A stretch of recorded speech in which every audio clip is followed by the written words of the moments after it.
episode of Heels Up. I am Vlad St. Valentine, and with me is the only one who matters, and you better f***ing remember it, Mr. Reggie Lee. Oh, yes. SummerSlam 2020, man. Biggest party of the summer. Oh, I actually loved it. I think it was the best pay-per-view all year. Well, you know what? Considering that no one can go out anywhere and be in social groups, it might have actually been the biggest party of the summer. So I guess it should. And the first pay-per-view in the Thunderdome, which I think is an incredible idea. I'm just waiting for one of the fans to moon the whole crowd. Or just, moon the camera, just right there. Just like someone from buys a screen, just full on just. Oh, wow. Oh, wow. Maybe I went too far with this too soon. Yeah, I was just waiting on someone to moon somebody. Like, wow, no. you want to watch full-on porn. Full goat. Full goat. Maybe a bat wing or. Oh, wow. Just hot dog it up, huh? Yeah. Sometimes I like to dress mine up, like Doc Brown from Back to the Future. SummerSlam 2020, I think, is one of the best pay-per-views all year. I loved it. Yeah, it's one of the big four, so it's one of the big four, so it should be. Here's hoping, right? And then we get fan participation, as we're under the Thunderdome. First pay-per-view under the virtual fans. I like it. Okay. I'm indifferent. I'm glad they're trying something. Yeah, at least some kind of fan participation. It's better than the empty arenas, yeah. The only thing that bugged me about it was especially the first night on SmackDown, they kept making the fucking crowd noise swell. And you're when the crowd noise swells, especially when the camera's not showing something, oh, someone's coming down the ramp or someone's coming from behind because the crowd's swelling and reacting to it or something big's about to happen. But no, it's just they were just fucking with the audio or what the deal was. But yeah, every time they made the crowd noise swell, you're like, oh, what's going to happen? Oh, nothing's happening. Nothing's happening. Just play with the audio. Got it. Fucking run out cock teasing sons of bitches. So SummerSlam 2020 kicks off with the kickoff show, which, stands to reason, I suppose. We get the match between Apollo Crews and MVP for the United States Championship. Yep. The Hurt Business is banned from ringside. Yep. So we can see what they can do. They put on a good match. They did put on a good match, but it goes exactly as you would think it would go for MVP when he doesn't have backup. And he loses fairly cleanly to that toss-up powerbomb. It was actually a good match. He competed better than I thought he was going to. I thought Apollo, the young man, was going to put it on him a little bit more, but it was pretty good back and forth, actually. MVP always puts on a good match. That's a United States Championship legend. Dude can put it on in the ring. He can put it on out the ring. It's honestly one of the best, as far as rehiring someone back to the company in their later years, MVP has been the best acquisition you've had. When they brought him back, and they had him lose a few matches. I'm like, oh, this was a waste of fucking time. He just ended up putting the new guys over, yeah. Yeah, but no, he's become so much more. He's evolved himself into, through the storyline so much more. And he's one of the best things on the show. That's future Hall of Fame material right there. Well, it's something that you always admire about Chris Jericho. Because no matter how long Chris Jericho goes on, he somehow finds a way to keep himself around the main event. Yes. When he was part of the friendship with KO, right? KO was the champion. Jericho, because it's not as difficult in AEW because, he's part of the inner circle, literally and figuratively. Not literally in that he's part of the inner circle of the people who run the company, and figuratively in that he's part of the group. But Jericho has always found a way, even in Vince's world, to stay in the main event or around it. When Kevin was the champion in the main event, Jericho was there the entire time, being the yuck monkey and playing it up. He finds a way to reinvent himself every few years. He never stays stale. Where am I going with this? I just started off on how great Jericho was. I thought we were talking about MVP. I just got off on how great Jericho was because he's amazing. Holy shit, that's what happens when you start talking about Jericho. Boy, that escalated quickly. But no, MVP is doing the same thing as far as instead of just being the old hand who gets relegated to the mid card and does nothing the way Shelton Benjamin almost had happened to him before MVP came and brought him along with him. Man, that was almost like Xavier Woods pulling Kofi up with New Day, man. I'm just saying the ability for MVP to reinvent himself at this point in time and stay fresh and stay in the main or he's not even part of the main event, but it still feels like he is. Yeah, he's part of the blackest mid card I still ever seen in WWE. That's the fucking truth. But he has definitely made he's made the U.S. Championship because he cares so much, because he's so enthralling, and because we get so much time of him on television, because this is how you do it, guys. You put him on television, you make him part of the storyline in a big way, and you don't just fucking forget about it. He's made that championship feel like a bigger deal than it has as long as I can damn remember. Like, when you bring up the United States Championship, MVP is one of the first guys that come to your mind. But honestly, outside of John Cena having it and doing his challenges, the championship hasn't had a whole lot of prestige in the WWE. And now it feels like a bigger deal than it has in years. Apollo Crews wins. Who called Apollo Crews on this one? I think we all called MVP, didn't we? Yeah, Every last one of us called MVP I think on this we one. did. So, Apollo, we apologize for having doubted you. We have little faith. Okay, so after the kickoff show, we start the show off right and proper with the SmackDown Women's Championship. Bayley versus Asuka. This A+ match, man. Yeah, what I said before whenever we started this, or when we did our predictions, is that even if Asuka loses both the matches this night, I just want her to look stronger than she has in her other matches against the Golden Role Models. And tonight she did. She looked strong in both matches. Both matches this evening were much more even than Bayley and Sasha usually have been in their in the matches on the TV shows. Yeah, it was good. It told a good story, and eventually, though, Sasha would cause a distraction, and Bayley would get that little manatee ball in her favor to roll it up. Roll it up. 1, 2, 3.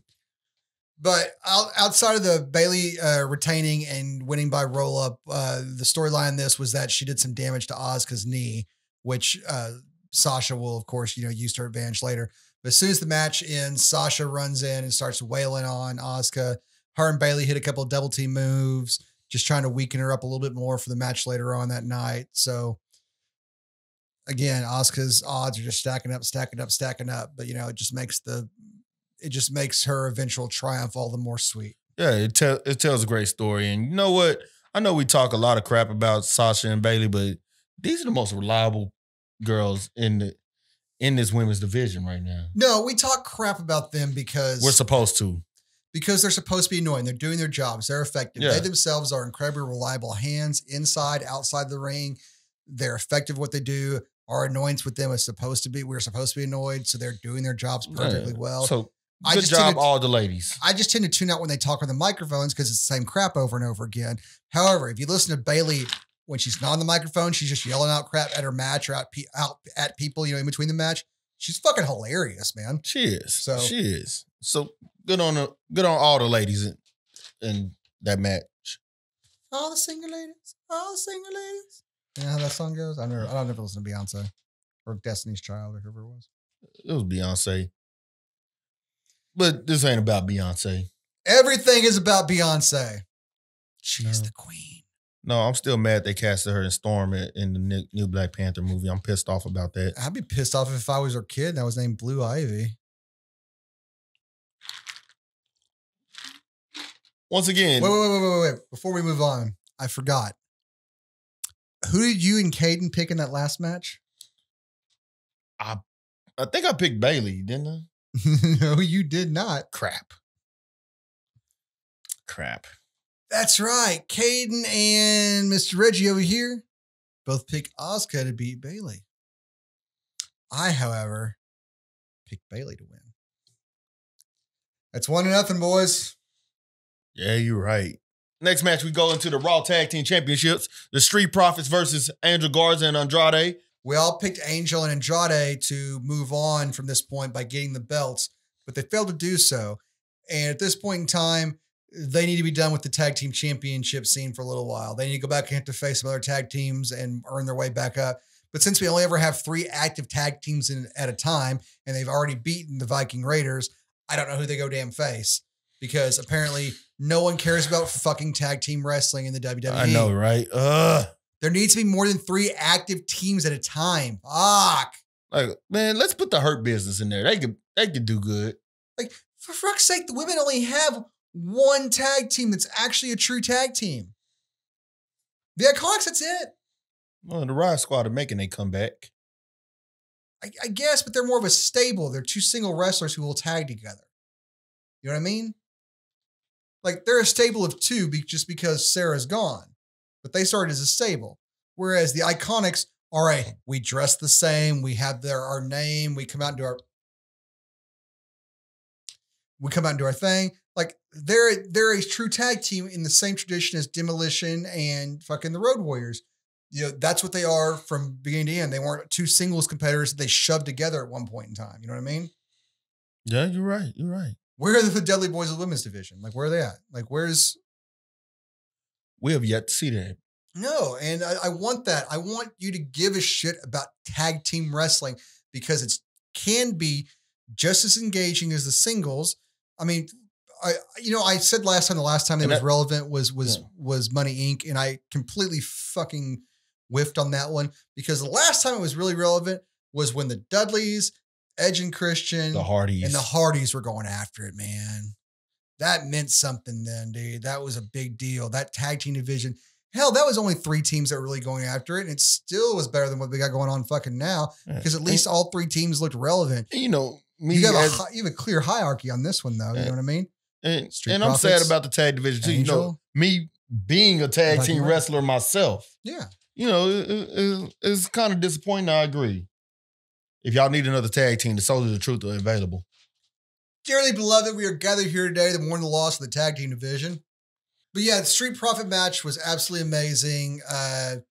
They hit the what's Dawkins hit him with the cash out. Yeah, hits him with the cash out. Then Ford does that cool 180 frog splash. 1, 2, 3. The champs retain, and it happened because Selena got knocked off the apron when she tried to distract, and Andrade was like focused on her while Angel couldn't get the tag and got his ass beat and ate the pin. I think it was the right move to keep the belts on the Street Profits, but we need to move them on to somebody else. We're done. We're done with them versus A&A.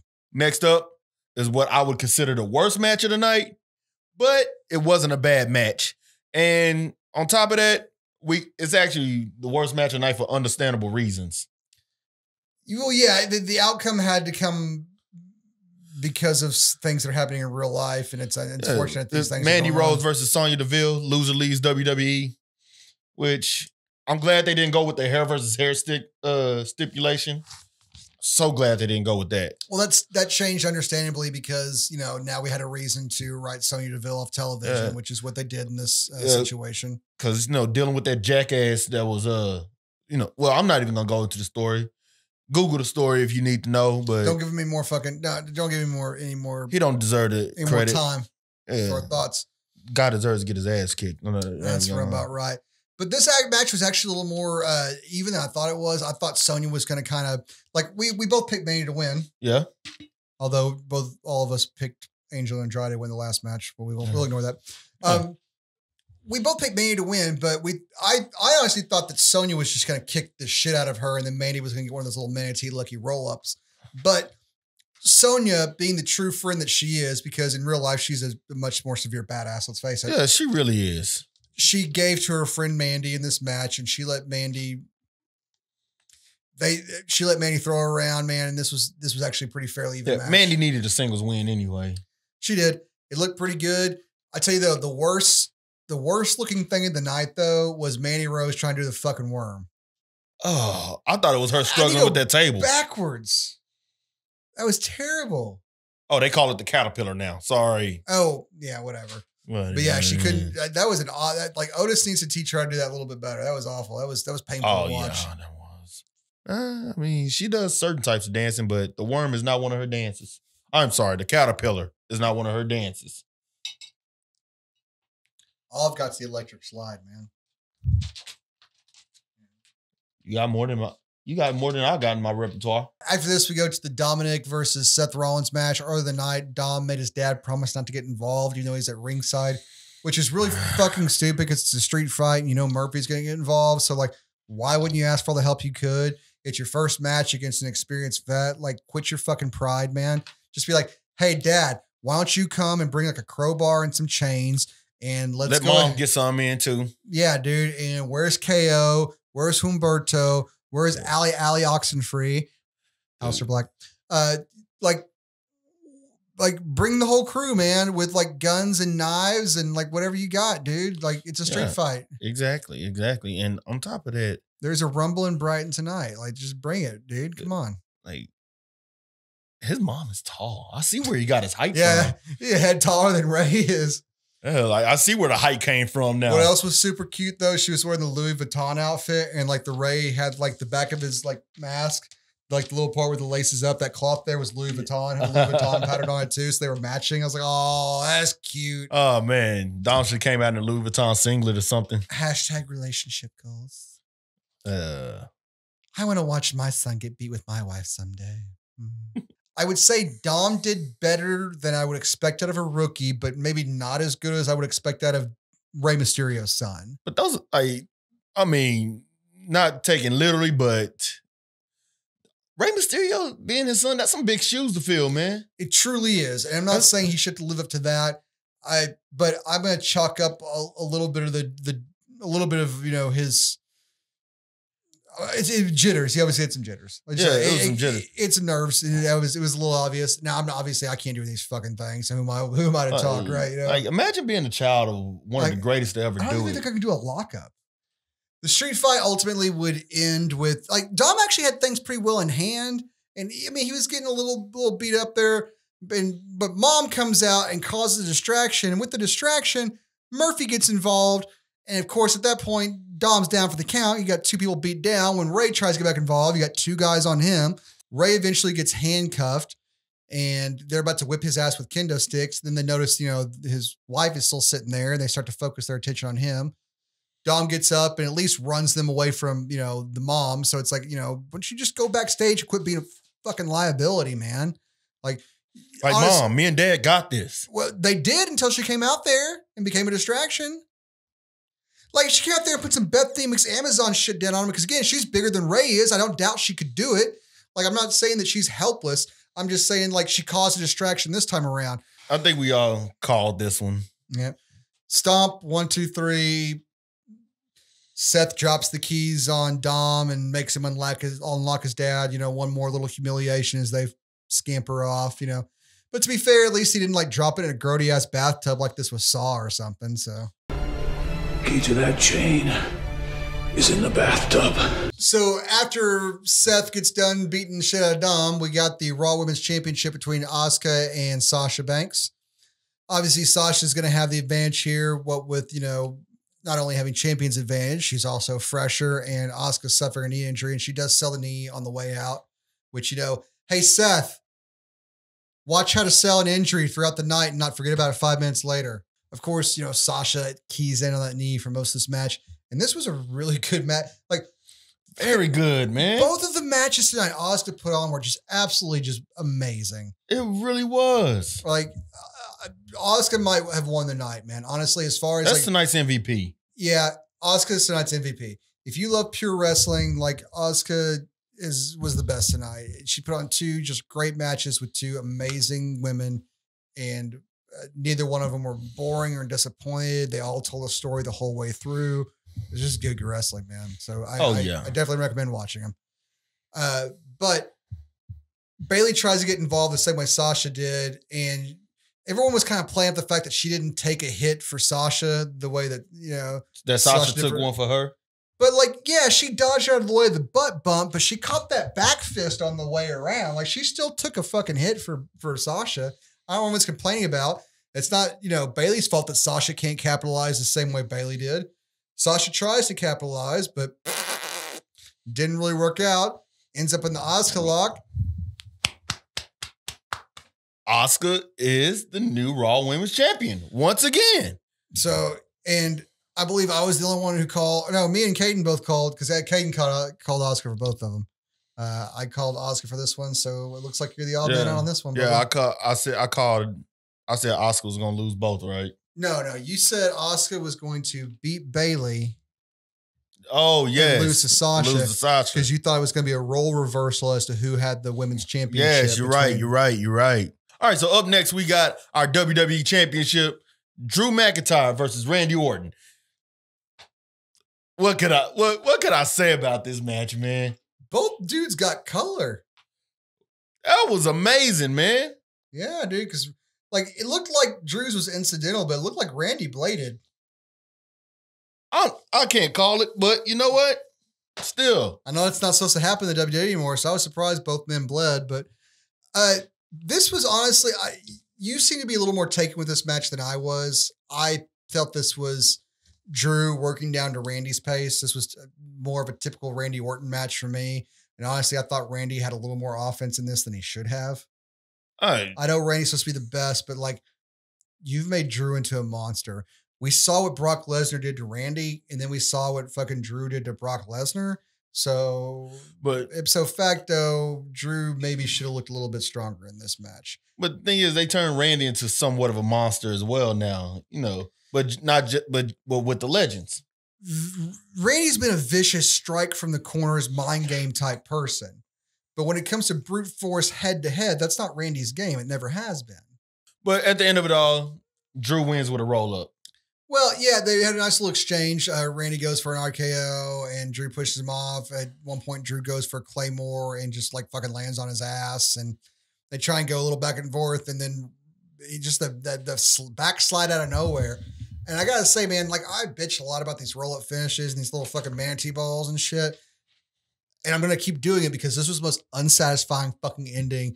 This is the most unsatisfying roll-up ending we've had in a long time, and there's been a lot of them. But it means it's not over between the two either. No, but damn it, it should be because this is a fucking major pay-per-view, and Randy needs to go on to the edge and doing his other crap, and Drew needs to go on doing his other shit because you're not going to give fucking Randy the belt. At least God knows I hope you don't give Randy the belt. Like, it's burning time until Edge gets back for Randy. I don't know what it is for Drew, but like... And after everything that piece of shit's done, it's a fucking steal a win instead of getting his teeth kicked in? No. Fucking needs to get his teeth kicked in. It's the only satisfying ending we'll have. I think they're saving it for further along in the story. For what? For payback? This was SummerSlam. Biggest party of the summer, man. So up next, we have our main event, which was The Fiend versus Braun Strowman for the Universal Championship match. This was a pretty good back and forth. They definitely let The Fiend look a little more vulnerable than he ever has, but fair enough. He was fighting the monster among men, Braun Strowman, so I guess that's to be expected. But ultimately, this would end with The Fiend kicking out of a couple of power slams, Braun kicking out of one Sister Abigail backstage, because the fall counts anywhere match, because we didn't know going into it. They just kind of sprung that on us, didn't they? Yeah, they did. They really did. But Braun eventually will cut up the mat because apparently he's been watching AEW and he saw that match between, Moxley and Kenny Omega. So he cuts the padding off and exposes the wood. Yeah. And something I didn't notice until a replay. So I guess those replays on Raw are good for something was, him like screaming at Bray, "Why won't you die?" Because the Fiend pops back up. He actually cursed. I saw them he says what the fuck at some point in time, and like the commentary is like, "Oh, Braun just said, what do I have to do to finish?" I'm like, that's not what he said. That's not what he said. He didn't say, "What do I have to do?" No, that's not what he said. I remember that.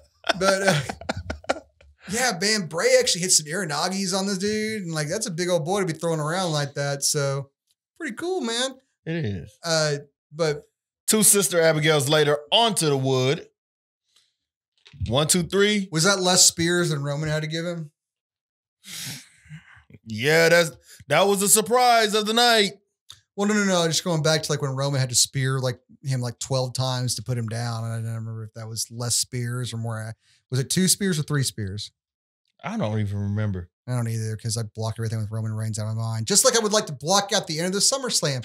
Because instead of letting Bray Wyatt have his moment at one of the biggest pay-per-views of the year and hold the title up high, as soon as he wins, fucking... The return of Roman Reigns. The big dog is back in his yard. But this is actually kind of interesting. It's like kind of heelish. I'm interested. He attacked Braun and started wailing on his ass with the chair, and it was kind of heelish. So if they come back with a heel type Roman, then I'll pay attention a little bit. I'll buy into it.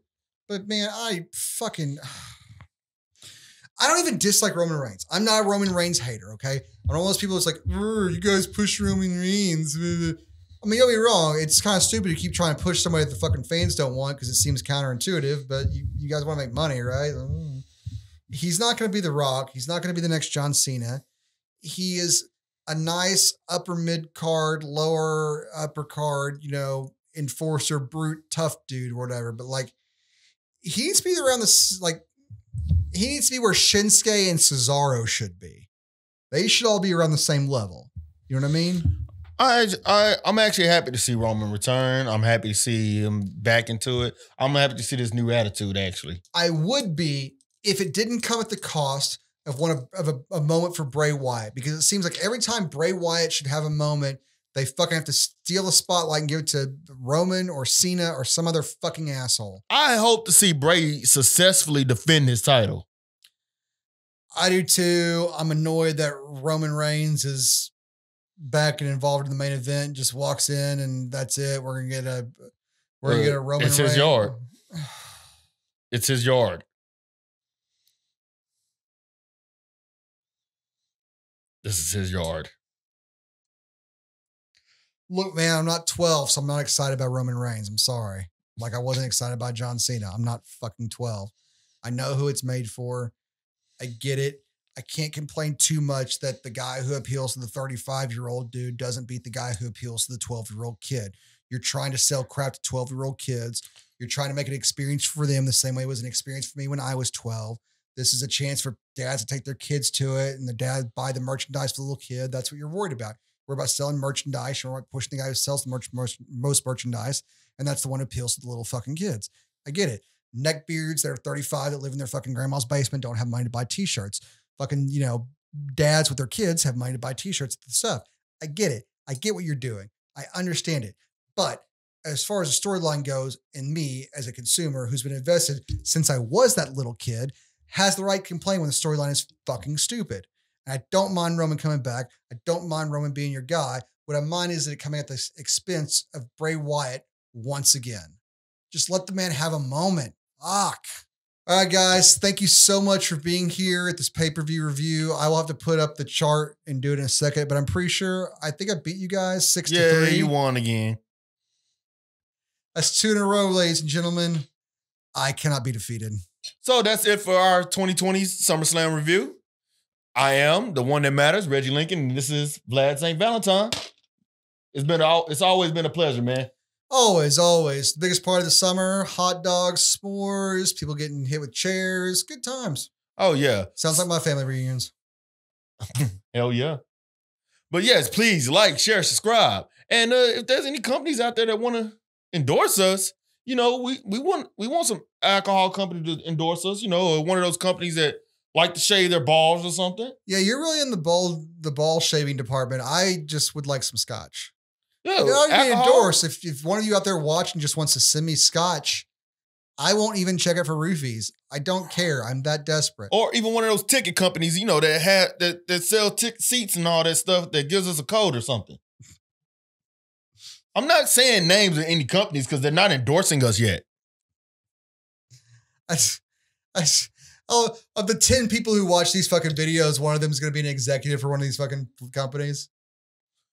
I would love that. You know what, boys? I've been watching your videos and I like all 14 of your viewers. We were going to some of that sweet 14 viewer ad time. We're willing to give you all the ball shaving equipment you could possibly need. How do you feel about that? And I will use all that ball shaving equipment. Please like, share, subscribe. Send us your firstborn, for pagan sacrifices and various other rituals. Yeah. But mostly just send alcohol. Scotch, preferably. Or what do you like? Whiskey. Scotch, whiskey, bourbon whiskey, or just like a Scotch is a whiskey. Any dark liquor. Something we can't see through. Send that. Except Jaeger. That shit is disgusting. No, Jaeger's not really an alcohol. It's cough syrup that Germans decided to put in a freezer and then send to America as a joke. He's like, I know what we'll do. We will freeze some cough syrup and then tells the Americans it's alcohol. Yeah. Oh, Dita, you're so funny. Oh, God. That's how Jaeger was invented. Pretty much. Thank you, guys.